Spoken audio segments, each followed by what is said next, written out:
Hello, everyone. This is Tom Fox back for another episode. And I'm absolutely thrilled today to have with me Pauley Tamez. Pauley, first of all, welcome and thank you so much for taking the time to visit with us today. Thank you for having me here today, Tom. So, Pauley, tell us about your journey in art. Did you wake up when you were 4 and just start drawing? Did you have a crazy uncle who took you to a class? Did you pick it up later in life? What's your origin story? I'm not really sure the origin, but I do remember I was talking to my mother the other day and I asked her, Mom, do you remember when I started um, drawing? And she said, Oh, you've drawn ever since you were a little bitty boy. And, but I do remember this at age 7, I got a watercolor set for Christmas. I think it was for either Christmas or my birthday. They're real close together. And I figured out real quick that I could paint the little pictures that I like to draw. And it just took off from there. So back then I was doing my dad was in the Air Force and I did airplanes and cars and drag racers and animals, things like that. But that's when I started doing that. And I got real interested in doing the landscape also because we lived in France and Germany, and before we moved here, I was up in the Midwest before my dad retired from the Air Force and moved us down to San Antonio. So I got to see a lot of different landscapes and was just fascinated by it. Did you live in Wiesbaden? Yes, no, we lived in Ramstein, which is Ramstein. very close. Go to Uh, school in Ramstein? I did. I did. Yeah. Had an ex-wife that went to school in Oh. Ramsey. That's why I know that. When did you end up in either San Antonio or the Hill Country area? I grew up in San Antonio after my dad retired. I was in 4th grade and he retired. We moved to San Antonio. I grew up there, wound up leaving in 1976. I joined the Coast Guard. And from there, I came back after I got out of the Coast Guard. I came back to San Antonio and then moved up to Central Texas, up a little bit north of Austin in the Temple area. And I worked there. I met my wife. We got married. We worked there for almost 30 years before I moved back to this area. And I really wanted to move to the hill country because I wanted to paint the hill country. I would certainly second that. Where did you end up relocating to? So I live in Bernie, and my wife told me that we could move to Central Texas. We were moving away from her family, but anything inside 1604 would be a deal breaker. So I thought about Kerrville, thought about Comfort, and I remember when I was in high school, I used to hitchhike from San Antonio up here to Kerrville and to Comfort and Bernie so that I could find places to paint. So we decided, I thought, Bernie's a really cool little town. Why don't we check Bernie out? And we happened to come down here on a weekend when Bernie was having their market days. And my wife just fell in love with Bernie. So we moved to Bernie. So tell us about did you study art in high school? Did you have any chance to do it in the Coast Guard or in your professional career? Never had any formal study of art. I painted a lot. When my first painting I sold was when I was in the Coast Guard and I was in Hawaii. I was doing some beautiful seascapes and primarily working in watercolor back then. It's just watercolor is such an interesting portable medium. You can have a little tiny watercolor set that you can put in your pocket and you can paint anywhere. So I did a lot of watercolors back then in the 70s. And so let's get back to the question that you asked me. I went off there. No, there's no going off or Okay. on this podcast. There's only the pod. Okay. The conversation. So, what I'd ask you was about your art career, either in high school or in the Coast Guard. And you mentioned that you started or you were painting while you were in the Coast Guard. You made your first sale when you were in the Coast Guard. Were you able to continue sort of the amateur love of painting in that part of your career and then your professional career in Central Texas? Absolutely. So I've always painted. I've been painting all my life, and it really started to take off in 2004 when I lost my dad. Right, my dad had terminal cancer, and when he was diagnosed, I knew that my time was going to be short with him. And I was visiting with him one evening. He got up from the table. He said, "Wait a minute, I got something for you." And he went over to his closet and he pulled out a stack of watercolor paintings that I had done back in the 70s. And my dad never encouraged me to be an artist. I was a financial planner. He wanted me to make money, and he didn't think art was the way for me to do it. So I kind of followed in his footsteps. He was in the insurance business, and I went into the insurance business, and then I got my securities licenses and did financial planning for about 30, close to 38 years. But dad came out with a stack of watercolor paintings. It just really surprised me that he had saved those from the 70s when I was in high school and college. And he gave me these paintings and said, "You should start doing this again." So when he died, my catharsis was painting. I started to paint even more then. And I realized that painting was a way for me to not only express myself, but also to relieve my pain, my depression, and to process my grief. And it just took off from there. So when I moved to Bernie, I met a group of artists at an art gallery, and I looked at these beautiful large oil paintings that were 3 or 4, 5, sometimes 6 feet wide, huge oil paintings. And they were a lot of them were of the Texas Hill Country, which I wanted to do, but I couldn't afford them. They were 30, $40,000. And I thought, I've got the talent inside me. I can do this. I want to paint like that. One of those artists I met was a guy named Bill Zaner. Bill was close to he was close to 80 when I met him. And he had these beautiful paintings hanging in the gallery. And I asked him, "Bill, will you teach me how to paint?" And he said, "No." Just like that. "No, I don't." So I met Bill. I asked him, "Would you teach me how to paint?" And he said, "No." Just like that. "No." And I was kind of taken aback from it. And he goes, "I don't teach anymore. I don't have the patience for it." I knew Bill painted every day. I knew he had the discipline of painting every day. And at that time, I had a job and I couldn't go to his studio during the week. But I said, "Bill, I have weekends off. Would it be okay for me to visit you in your studio and just watch you paint? I'll sit in the corner. I won't say anything. I just want to watch you paint." And he thought a minute and he goes, "Sunday is my day to entertain people. So if you'll show up on Sunday in the afternoon after I've had my nap, you can watch me paint and bring wine." So I said, "Okay, I will." So for the next 5 years, I sat in his studio every Sunday, watched him paint. He allowed me to ask him questions. Sometimes he would just turn around and say, and tell me what he was doing. And I learned so much from him. He taught me so much. And then he invited me to come to Big Bend with him. And he told me, If you've never been there, this is gonna change your DNA." I said, "Okay." So I started going to Big Bend with him, wound up going with him twice a year for 5 years until he died. He passed away about 7 years ago. And during those times, Bill would watch me paint, and Bill would watch me paint, and he would give me pointers on what I should do to kind of help my painting a little bit. We would also be the first 2 people to wake up in the morning.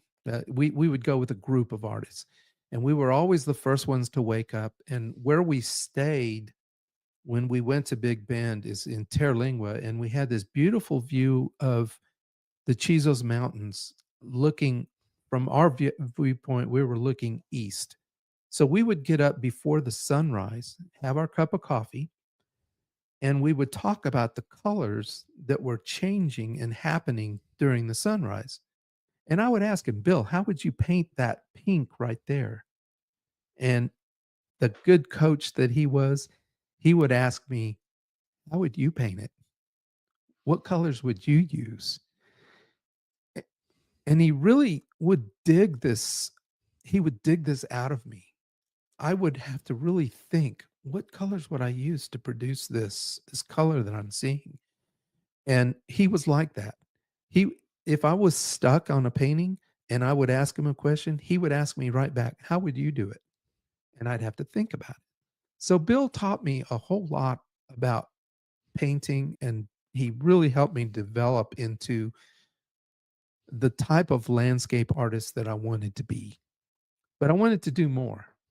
There was something beyond that, and I learned that I could be a very good landscape artist, but I wanted to do more. And then I lost Bill. So I'm happy that in that time period, I also met another dear friend of mine, David Caton, who's a painter that lives in Utopia. He's also a landscape artist.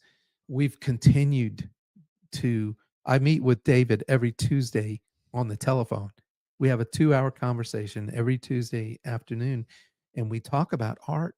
We talk about painting. We talk about art history. We talk about color. Sometimes we talk about food and other things, but we mainly focus on art. And David has helped me to continue to develop myself as an artist. So I had the opportunity to look at some of the landscapes on your website, and I wanted to start by asking you, do you see the scene? Do you see it in your head? Do you take a picture of it? Do you draw it? How do you translate what you see onto your canvas? That's an excellent question. And I'll tell you the answer to that is all of the above. A lot of the paintings I do out in the field in plein air, I do as small sketches where it may be an 8 by 10 or 9 by 12 or 11 by 14 support canvas. I'll do that out in the field, and then I'll go into my studio and I'll translate it into a larger painting. A lot of the times, so plein air, the light changes very quickly. So I have to think very quickly. And Bill taught me how to do this. He taught me how to paint quickly. I have to make color notes on my painting, mix the color real fast, the color I want, and I'll put it on my painting, and then I'll come back to that and I'll finish it. So if there's a particular color in the sky or light that's uh, raking across the land, I've got to get that on the canvas right away, and then I can take that into the studio, remembering what I saw, and translate that into something larger. But I do use photographs also. I use photographs for, especially if I'm doing landscape out in a place like Big Bend, I want the topographical reference. Now, a lot of times my paintings will turn into the topography is right, but I want a different sky on there, or I want different light in there. Maybe the light wasn't quite so good, or maybe it was a cloudy day, and I want to make it look like there's strong light coming from the east or the west. So, to answer your question, I do all of the above. We're recording this in mid February, and I wanted to ask you about the colors. I'm going to go through the year, but right now I'm going to focus on January and February. We had a lot of rain in 2024. So, at least the part of the hill country I live in, we were green for a long time, and we've been green into the winter. And I wanted to ask you to describe the greens you see in the winter, and then we'll move to the rest of the year. So, greens in the winter tend to have a lot of ochre, yellow ochre, a lot of light browns. The greens may even have some red around them. They're not as bright as spring greens where we have a lot of new growth. That's a great question because color means so much when you're putting it on canvas. And to translate what you see, it requires the artist to think about what colors am I going to use to produce green. I don't use green out of a tube. In fact, I don't even have a green tube in my palette. I use blues and yellows and oranges, and I use lots of different colors, but the winter colors tend to have a lot of yellow in them. And when I say yellow, there's so many shades of yellow. I'm talking about the darker shades of yellow, the cooler yellows. The as we move into spring and we have literally in my mind an explosion of many different colors, how do you translate what you've experienced in winter into do you literally have an explosion in your head? Do you see some people see it as a rebirth of the Easter season and all of that? How do you feel about that as an artist, and how do you translate that feeling onto your canvas? Again, color has a lot of significance. There's a lot of, what's the word I'm looking for? Colors mean different things. So when I think of spring colors, I'm thinking of new life. So there's a lot of vibrant colors. There's oranges and reds and yellows and purples, and it's not just green. There's so much life out there. And when you look at a landscape to see these new colors popping out, especially when there's a lot of light, when there's sunshine, the best lights in the morning or in the evening, right before sunrise or right after sunrise and right before sunset. That beautiful, I can't think of the word now, that light that's just uh, right before the sun goes down. It's just a beautiful light. It produces that kind of a red glow, kind of an orangey glow and it really brightens up the landscape. Last summer was really special for me because of the rain amount of rain we had. At least in my part of the hill country, it never got brown. And typically by August, we're looking at a lot of brown, but I saw lots of different colors that I don't see in August. What was it like for you? Wasn't that it, we had a really nice summer. There was a lot of green in the landscape, but I did spend a lot of time out in West Texas in the summer. I like going out to West Texas in the summer because it's so dang hot and nobody else is out there. So here in this area, I didn't paint as much in the hill country as I painted out in West Texas. So I can't really translate that. We can explore West Texas because I've also had that journey to Big Bend, through Fort Stockton, through Fort Davis, through Alpine, through Marfa on the way to the park itself. And first of all, I lived all in Texas all my life. I never knew we had mountains. And when I saw those mountains, I was just stunned because I saw darks in a way that had beauty I had never seen. So, what are your thoughts on either the Davis Mountains or the West Texas that you painted last summer? So I was fortunate enough to go to the Davis Mountains and also go to Big Bend, the national park and the state park, and all that road in between. There's so much life out there that a lot of people go out there and think, this is desert. Why am I out here? There's nothing to see. But there is so much life in the desert. The Ocotillos during that time are have the red plumes on them. If you get out there early enough, like even now, the Big Bend bluebonnets are blooming and those things can get 3 feet tall. They're just beautiful. But later in the summer, like I was there in June, I was there in July, and I made a trip at the end of August. That time of the year is generally what they call the rainy season. So it'll rain in the afternoon, but during the day, it's just deathly hot. You get a little bit of rain in the afternoon, and usually that rain you see off at a distance. Sometimes it gets on top of you, but a lot of times it's out in the distance, which creates some really nice contrast and some really dark skies and some really dark mountains. So that's what I see out there during the summer. As we move into the fall, we're not New England, so we don't have vibrant oranges and yellows and reds, but we do have a different set of colors. What do you see in the autumn? Oh, I see a lot of those oranges and reds. in the hills. So we have the Texas, the red oaks that turn colors. We have the cottonwoods that turn colors.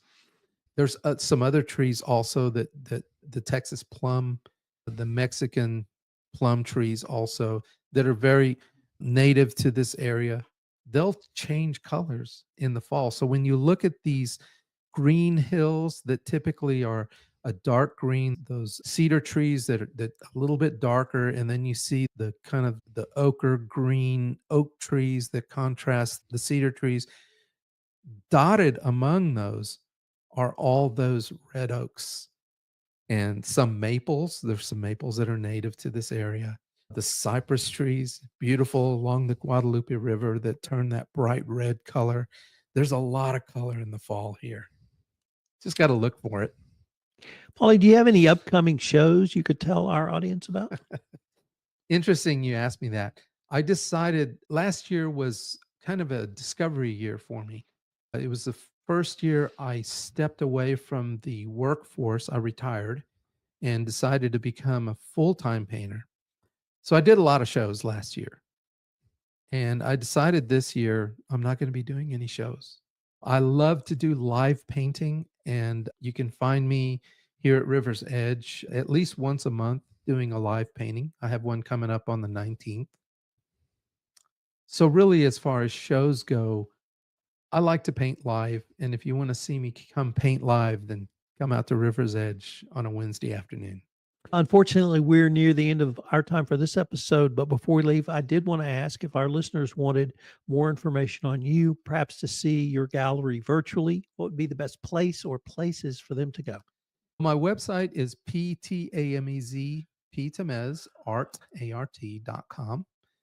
I keep my website up to date. There's well over 500 paintings that you can see, and it's separated in. I do also do abstract art, so I've got my abstracts on there, my landscapes, my watercolors, my florals. They're all separated by sections.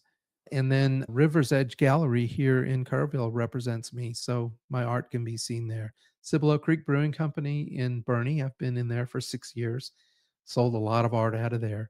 And then Lost Oak Winery in Bernie also has my art. Paulie, I wanted to thank you for taking the time to visit with us and hope we can continue this conversation. Thank you, Tom. I'd love to come back.